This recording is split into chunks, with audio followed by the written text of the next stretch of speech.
Shalom saudara-saudara yang diberkati Tuhan Yesus Kristus. Semoga kita semua dilimpahi dengan berkat-berkat yang luar biasa dari Allah Bapa. Mari kita sama-sama berdoa untuk memulai renungan ini.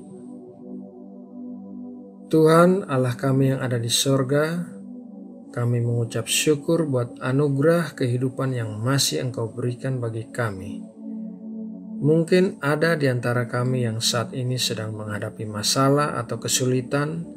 Ya Bapa, kami mohon pertolongan dan campur tangan-Mu, kiranya mujizat terjadi bagi kami. Dalam nama Tuhan Yesus Kristus. Saat ini kami mau masuk dalam saat teduh dan doa. Kami mau merenungkan firman-Mu siang dan malam, agar hidup kami berhasil dan beruntung kemanapun kami pergi. Berbicaralah ya Bapa, kami siap untuk mendengar dan melakukan firman-Mu. Dalam nama Tuhan Yesus Kristus kami berdoa. Amin. Saudara terkasih, Yohanes dan Petrus adalah dua orang murid Tuhan Yesus. Kali ini kita akan melihat kedua murid Tuhan Yesus ini pada saat-saat menjelang penyaliban Tuhan Yesus.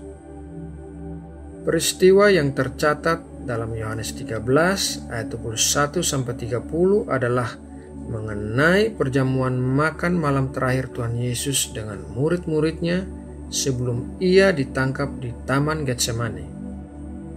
Mari kita baca Yohanes 13 ayat 21-30. Demikian tertulis. Setelah Yesus berkata demikian, ia sangat terharu lalu bersaksi, "Aku berkata kepadamu, sesungguhnya seorang di antara kamu akan menyerahkan aku." Murid-murid itu memandang seorang kepada yang lain, mereka ragu-ragu siapa yang dimaksudkannya. Seorang di antara murid Yesus, yaitu murid yang dikasihinya, bersandar dekat kepadanya di sebelah kanannya. Kepada murid itu, Simon Petrus memberi isyarat dan berkata, "Tanyalah siapa yang dimaksudkannya." Murid yang duduk dekat Yesus itu berpaling dan berkata kepadanya, "Tuhan, siapakah itu?" Jawab Yesus, "Dialah itu yang kepadanya aku akan memberikan roti sesudah aku mencelupkannya." Sesudah berkata demikian, ia mengambil roti, mencelupkannya dan memberikannya kepada Yudas, anak Simon Iskariot. Dan sesudah Yudas menerima roti itu, ia kerasukan iblis. Maka Yesus berkata kepadanya, "Apa yang hendak kau perbuat, perbuatlah dengan segera." Tetapi tidak ada seorang pun dari antara mereka yang duduk makan itu mengerti apa maksud Yesus mengatakan itu kepada Yudas.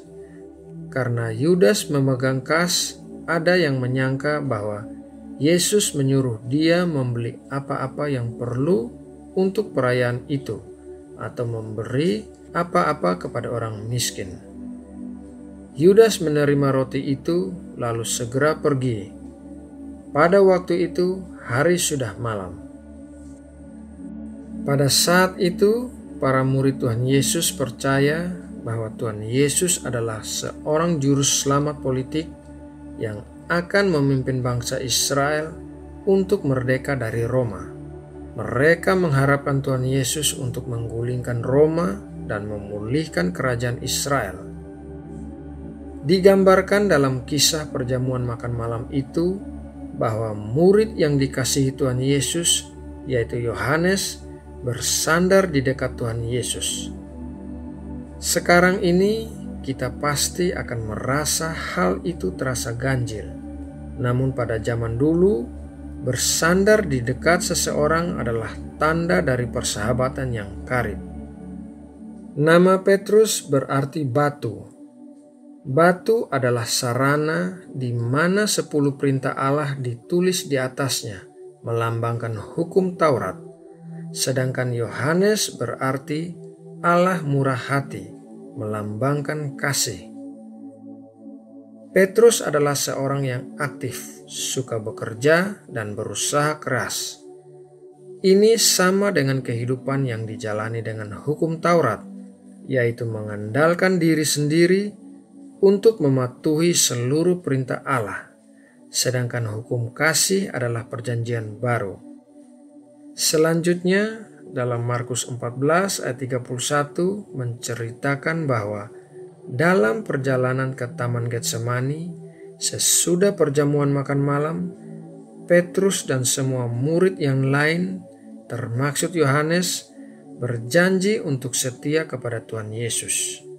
Mari kita baca Markus 14 ayat 31. Tetapi dengan lebih bersungguh-sungguh, Petrus berkata, "Sekalipun aku harus mati bersama-sama engkau, aku takkan menyangkal engkau." Semua yang lain pun berkata demikian juga. Namun demikian apa yang terjadi adalah pada saat penyaliban Tuhan Yesus, hanya Yohanes yang berada di kaki salib. Petrus dan murid-murid lain tidak ada di sana.